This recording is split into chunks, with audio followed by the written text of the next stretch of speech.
Now friends, we will discuss the another important aspect of international political economy or international political economy in terms of modern approach and new approach, that is the constructive approach. So in the constructive approach, before knowing that or before explaining that sort of approaches, that is the constructive approach to understand the international political economy or the relations between politics and economy, we just summarizing the previous discussion, and then we will be able to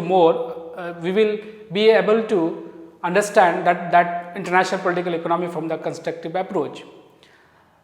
In the first category, that is the rational choice model, the institutions, how the state created institutions, their preferences and choices, and the first explanation that we have done in that category, that is the rational choice, how the economic actors or the groups is actually influencing their preferences and their choices,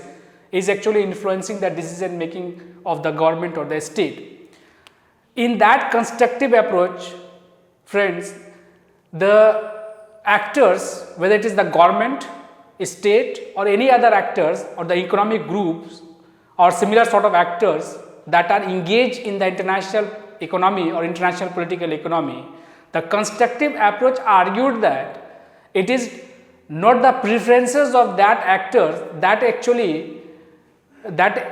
influencing the decision of the government or the state, or their preferences are not only the main concern, rather it is also very important to know that why state, why government, why any other economic groups or any other actors engage in international political economy, why a particular choices is taken by that, which means that it is more a methodological and structured kind of analysis to look at the international political economy. In the first category of the approaches in international political economy from the modern perspective, that is the rational choice, means the preferences. So it is the preferences and the choices which is more important, but from the perspective of constructive approach to international political economy, they are focusing more about the structure. So in nutshell, we can say that the constructive approach is basically pay more attention to how government, state and other actors construct their preferences, highlighting the role of identities, belief, tradition and values in that process. So in that sense, we can say that a particular government, the decision of that, the preferences, how the preferences of the actors, government, state or any other actors involved or engage in that sort of international political economy or international economy, their preferences is actually not autonomous in nature. Rather, their preferences is actually influenced by the identity, beliefs and the values they acquire from the system. Their preferences is basically not independent, rather they have to do so or they are doing so as a result of the things or as a result of the situation. The belief, the ideology is actually force or prevail in the nation state system because of the structure which is created by the various dominating actors, dominating states. They actually influencing the decision of the various other state in the nation state system, and accordingly they develop their preferences and their choices, and in a way they act or they make particular preferences, choices, and as a result they take or they make that sort of decision while the state is actually engaging in the international system or international economic system. So in that sense, the constructive approach is basically talking about the structure in which the state is actually playing role, or the various other actors, government, state or any other economic business or corporations or the economic interest group, whatever preferences they have. In the first category, the choices or the preferences, accordingly the decision is taken or decision is made. But in the case of constructive, they are arguing that it is not that structure and preferences which is important, but that preferences and the choices of that actors are not independent, rather they are influenced or constructed by the various values, the various belief or the various ideology they subscribe or they construct in according to the things which is which is in underplay in the system, and accordingly they develop the belief, choices and the preferences. So that ideological construct, that values and that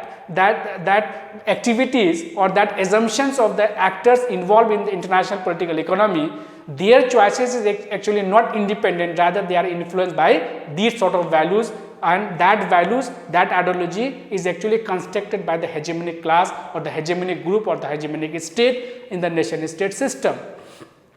The another important aspect in that discussion or in that argument given by the constructive approach is that in doing so, in making any sort of preferences and the choices,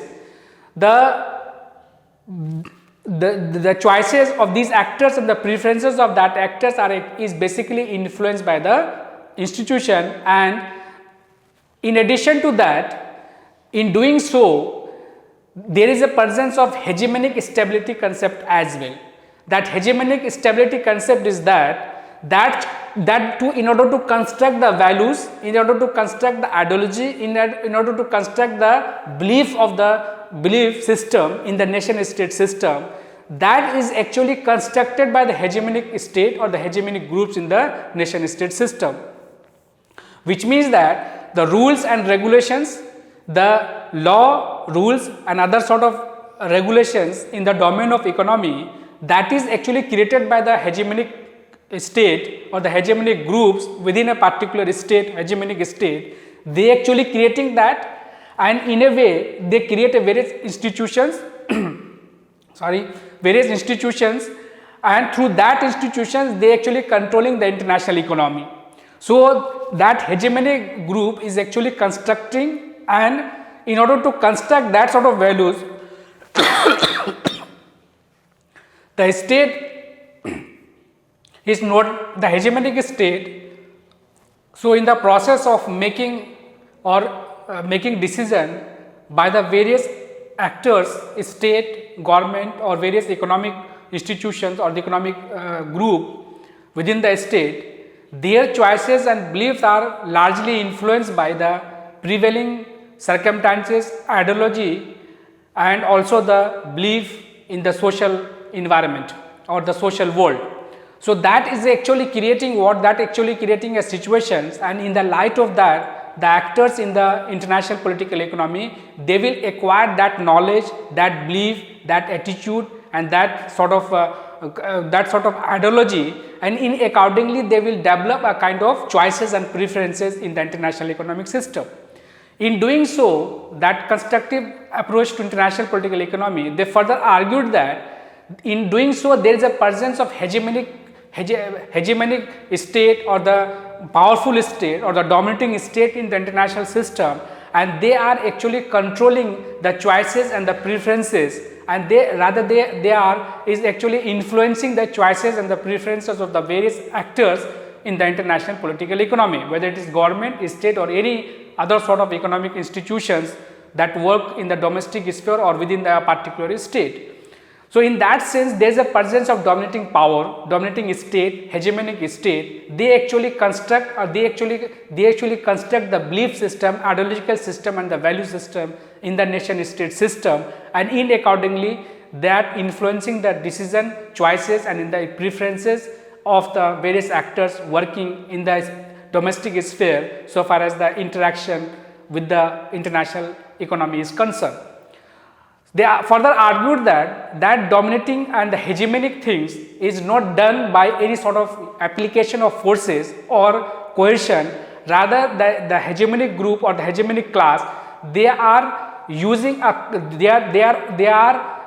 the consent of the various actors in the international system or international economic system, which means that through consent they try to impose or they try to rationalize their values, their ideology and their preferences.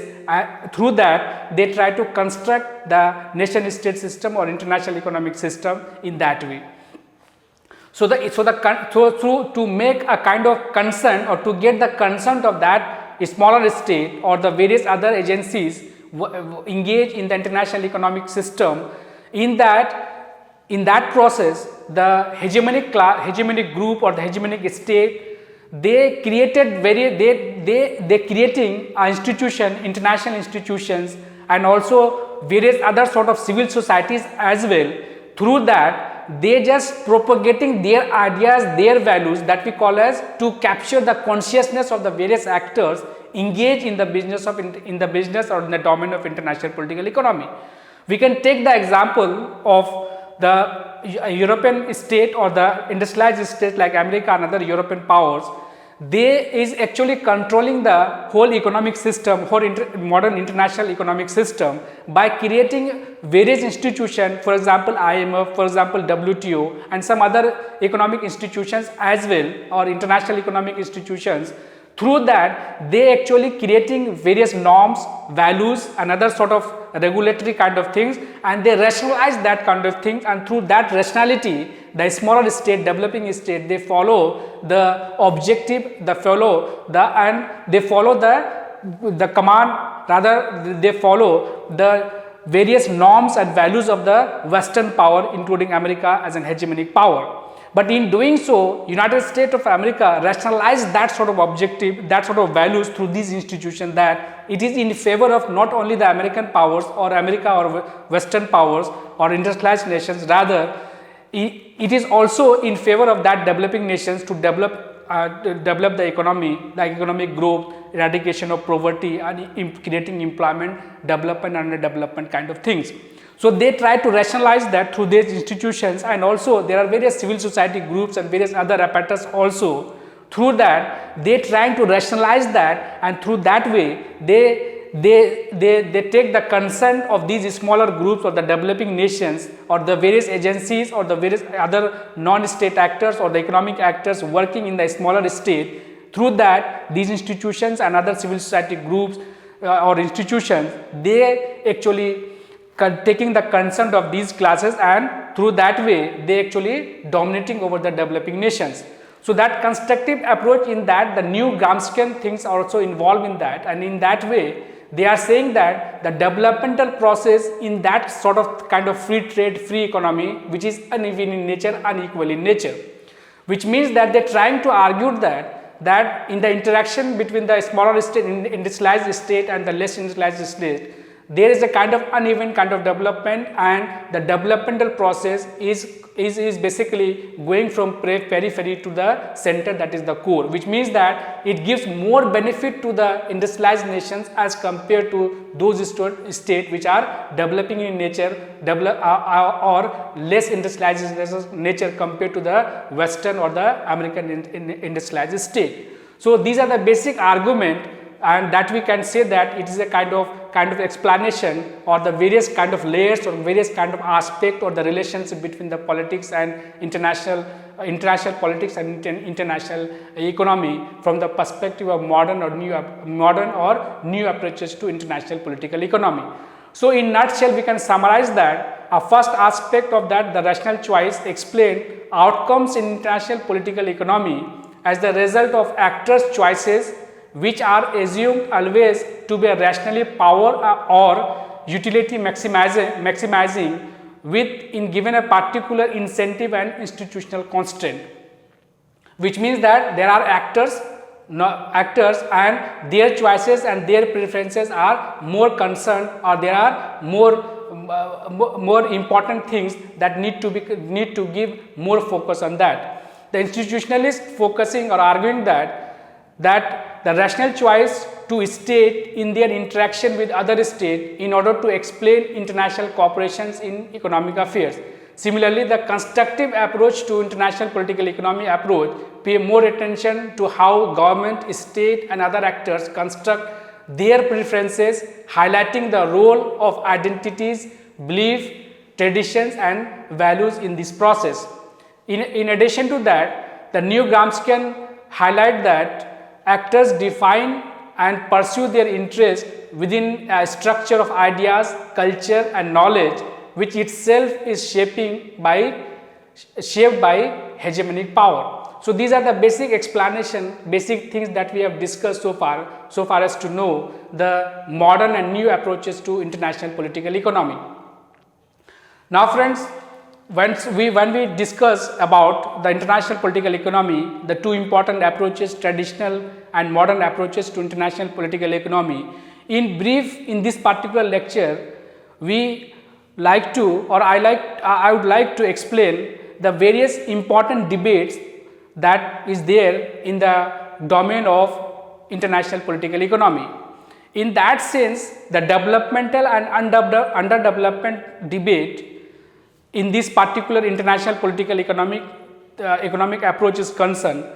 So, that is also very debatable things in the domain of international political economy. So, this is not a theoretical explanation or theory or any kind of approach to know international political economy. It is a kind of things that we call as the debate or the issues that we discuss in the domain of international political economy. So, the development and underdevelopment issues is basically about the rise of the developing nations after 1950s. There are various developing nations got independence from the colonial masters, and they called as a new independent nations or developing nations. So, 1950s onward, 1960s and 1950 and 60s onwards, there is a kind of debate and discussion in the international political economic approach is that the issue of development and underdevelopment, what are the various factors, and that the various factors that are there in the developing nations, and because of reasons, or what are the reasons, what are the factors, because of that the underdevelopment or development issues which is confronted by these developing nations or the third world countries. So, in that sense, there is a three important argument or the theoretical explanation to know about that. One is the liberalist or the modernization theory, another is the dependency theory, and third is the modern mercantilized theory. So, from that perspective, we can understand the debate over the developing and underdeveloping issue in the developing world. So, the liberal approach argued that there is a kind of modernization process, modernization theory, which means that it more focusing about, in nutshell we can say, much focusing about the free trade, free commerce, interacting the domestic economy with the international economy. And if the government or the state of the developing nations following that sort of models which is there in the Western nations, that which is explained by the liberal democratic order, if they follow that, if the state of the developing nations following that sort of approach, then there would be a kind of development in the third world nations. So, that is the one of the way to look at the issue of development and underdevelopment in the third world nation or the third world. So, in that sense,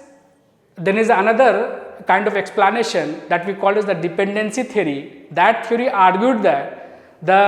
the underdevelopment which is happening or which is there in the developing nations or the third world nations, it is because of the interaction and the integration of the domestic economy to the world economy, which means that the third world nations, once they integrated their economy with the globalized economy or the international economy, so in that sense there is a kind of dependency of the third world nations over the developing or industrialized nation, and that is another one of the reason for the underdevelopment that prevail in the third world nations. So, in that sense, there are various arguments given by Robert Cox and also Samir Amin. So, their argument is basically about a kind of interaction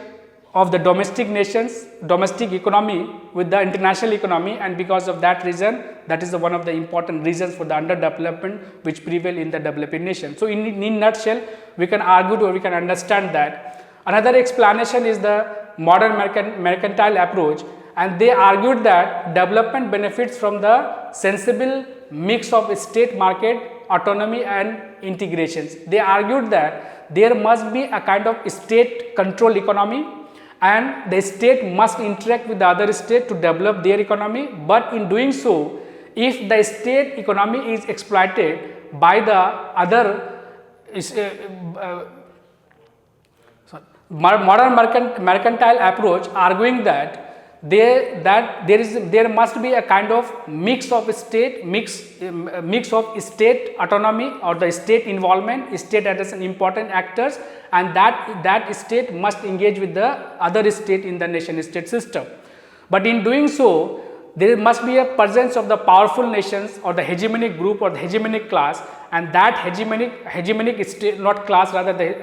that hegemonic state, they will control the business of the international political economy, and they will rule, the rules and regulations would be controlled by the hegemonic groups. So that is the state centric sort of mercantile approach to international political economy, to understand the developing and developed issue. Another important aspect to understand, or that there is a debate over the another aspect of international political economy, that the another important debate in international political economy is the issue of economic globalization, or issue of international political economy in economic globalization. Now friends, we will, after discussing that the conception of development and underdevelopment in issue of, now friends, after discussing or knowing the things, the mercantile approach to international political economy, they argued that the development benefits from a sensible mix of state and market autonomy and integrations.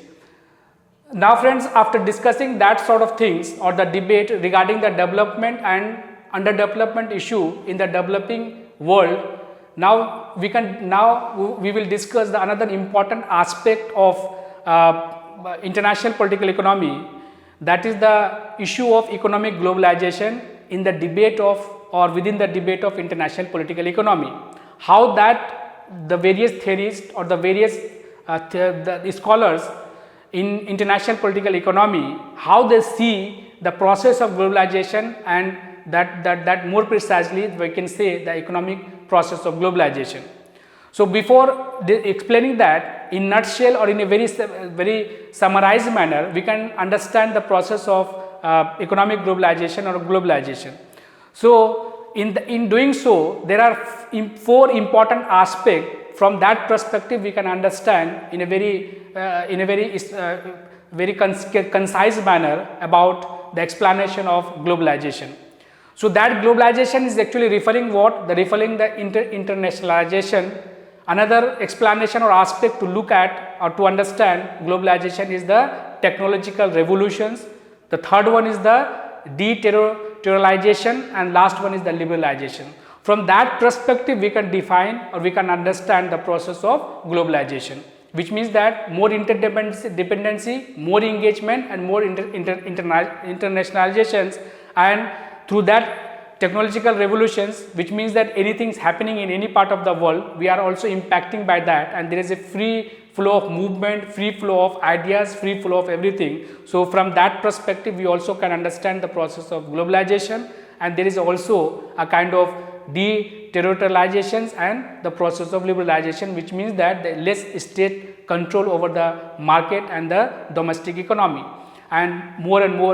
private entrepreneurs, free trade and commerce, like that. So through that perspective, we can understand the process of globalization, and that process of globalization more impacting the international economy after the end of the Cold War.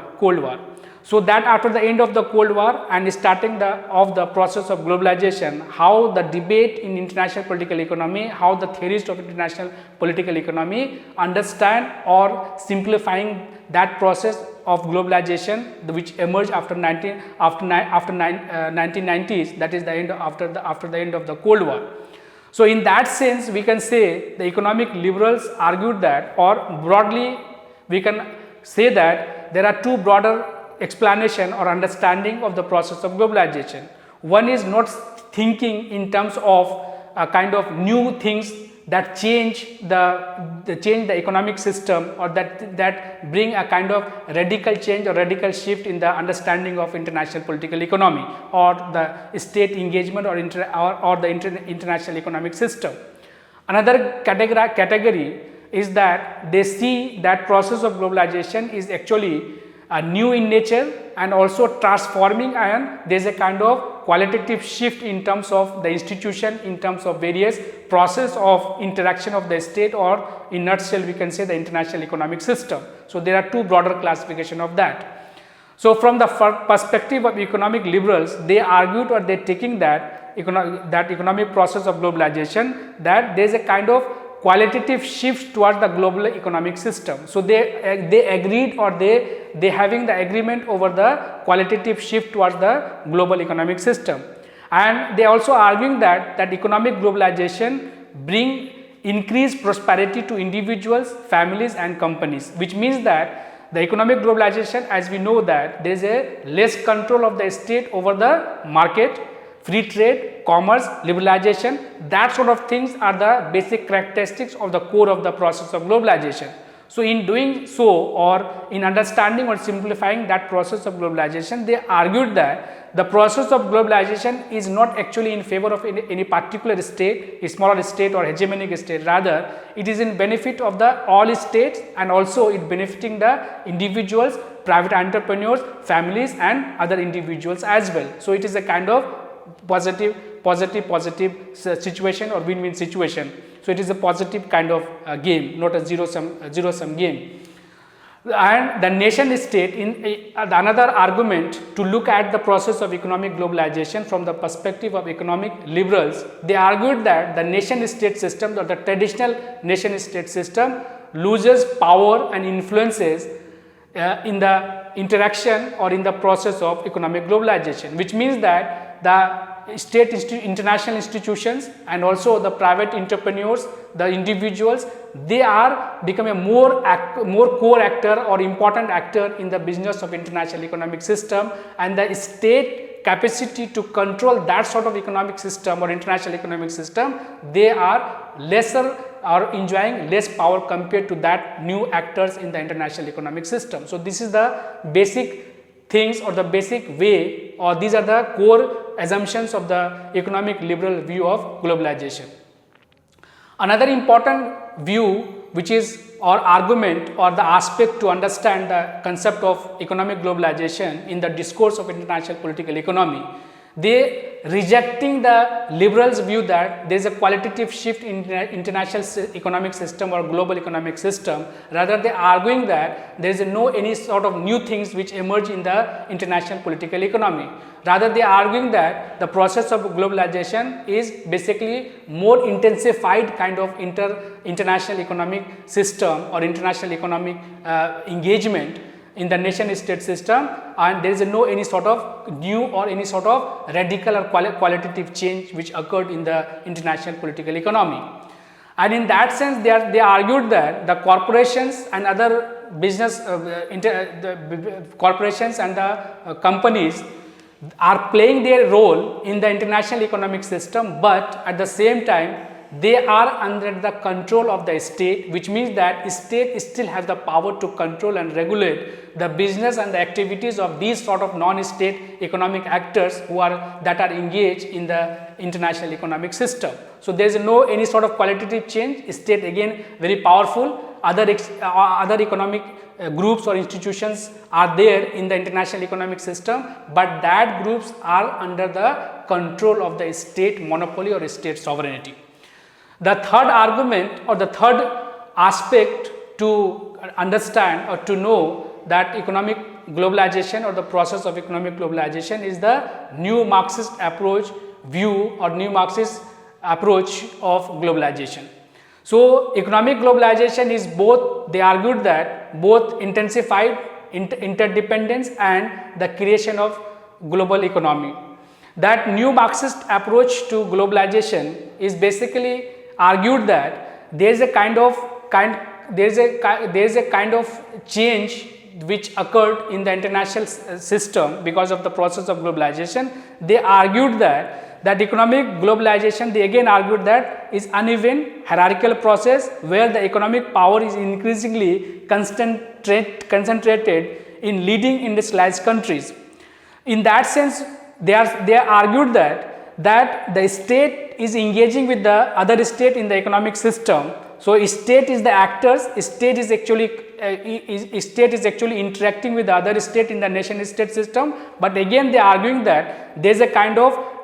hegemony, or there is a kind of presence of the bigger power, the hegemonic power, the hegemonic groups, that is the social, that is that hegemonic group, that is the capitalist group. They are actually controlling the groups that is operating in the smaller state in the nation state system. So that is a kind of hegemony, kind of hegemony of the industrialized state, and that industrialized state is actually controlling the whole economic system, which means that in a practical sense we can say that the industrialized nation or the industrialized state, they are actually creating institution, they are actually controlling the economic aspect of interaction among the state, and that interaction is actually controlled by the various institutions. So the smaller state is actually get involved in the international system, or they are making their choices in according to the choices or in according to the system that was created or that are created by the bigger state or the industrialized state. So in that process there is a kind of uneven development, which means that the industrialized nations getting more and more, and the smaller state, that is the developing state, getting less and less in compared to the industrialized nation. So in that sense, the economic or the liberal thinking or the liberal approach of international political economy, they are in favor of free trade and commerce, and it is a kind of that process. It is a kind of things that is give benefit to the bigger state, smaller state, individuals, families, and other economic institutions or economic groups as well. But the new Marxist approach, they argued that this is not the facts, this is not the reality, rather that process of economic growth is uneven in nature, and the industrialized nations getting more and more, but through the creation of various institutions and other mechanisms, and through that they get the consent of the developing nations, and the developing nations give their consent in favor of the industrialized nations, and they making that sort of choice. So these are the basic three explanation or three approaches or three aspects to look at the process of globalization in the international political economy. So these are the various important debates that are there in the international political economy, but in that sense there are the critical analysis of that process of globalization or the debate of globalization in international political economy. So in conclusion, friends, now we can conclude or summarize that whole debate about the international political economy. So in that class we have already discussed the aspect of or the basic understanding of international political economy. In that we also look at the various factors or the circumstances which prevailed during the Cold War period and after the Cold War period also, and why that factors contributed to develop a kind of understanding about the interaction between politics and economy that we call as the international political economy, the reasons for the rise of the international political economy approach in the domain of international relations. Then after we try to understand the relationship between politics and economics, that is the international economics and international politics. So in order to understand that sort of relationship or that sort of interplay between politics and state, to understand that sort of interaction or the relationship between the two domain of international relation, that is politics and economy, we took the help of the two important approaches to international political economy in the domain of international relation. First is the traditional aspect or the traditional approach to international political economy, and now we also discuss the modern or the new approaches to international political economy. So we see how the liberal approach as a traditional approach to international economy, how they see the relationship between politics and economy, how that mercantile approach understand the relation between politics and economy, and the Marxist approach understand the politics between or the relation between politics and economy. We also discuss the modern approach, constructive modern approach to international political economy. In that we discuss the rational choice approach, institutionalist approach, and also we discuss the new constructive or the social constructivist approach to international political economy. In doing so, we also discuss about the various important issues or the various important debate in the domain of international political economy, and more importantly we discuss the concept of development and underdevelopment, or the issue of development and underdevelopment in the domain of developing nations, how the various approaches, mercantile approach or Marxist approach or the dependency theory, explain the concept of development and underdevelopment in the debate of international political economy. We also discussed the new process or the emerging process that confronted by the nation state system or that experienced by the nation state system, that is the process of globalization after the end of the Cold War.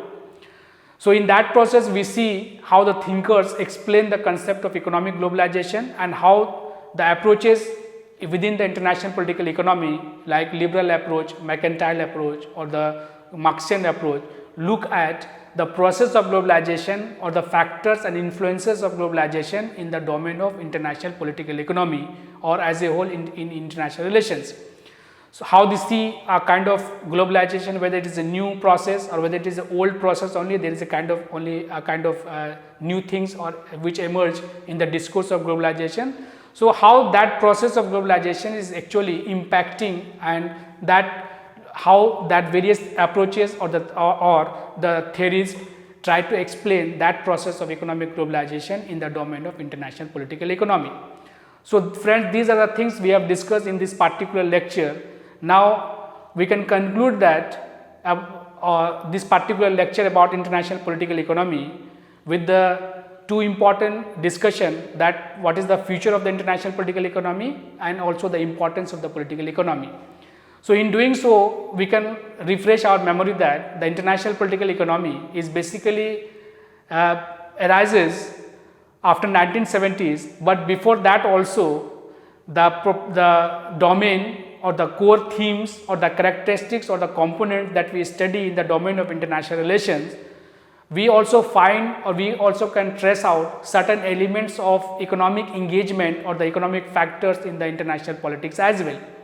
So, in that sense we see the traditional approach of international relations or in the starting phase of the international relations up to Cold War period, the focus or the core theme or the core focus of international relations or international politics was more about politics, more about national interest, more about military engagement, more about conflict, more about war and the creation of international organizations to maintain international peace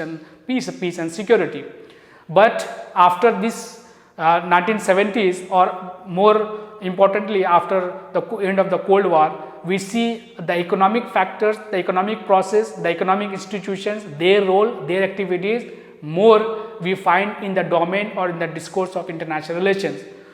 But as we discussed earlier also, there are various economic engagement of the states in the nation state systems as well. For example, the concept of sovereignty, the concept of a state as a main actor, the domestic economy, geopolitics and geoeconomy. These were the important things, and the issue of poverty, issue of employment, issue of economic growth. So, these are the important things that we also find that sort of discussion, that sort of factors and the institutions related to that was also created, and that forces are also very much there in the discourse of international relations. And in that sense, we also see the creation of the Bretton Woods institutions like IMF, WTO and other sort of Bretton Woods systems we also discuss in that international political economy during the Cold War period. So, we see a kind of free trade, commerce, the economic institutions, building of the economic international institutions. These aspects of international relations always there in the discourse of international relations.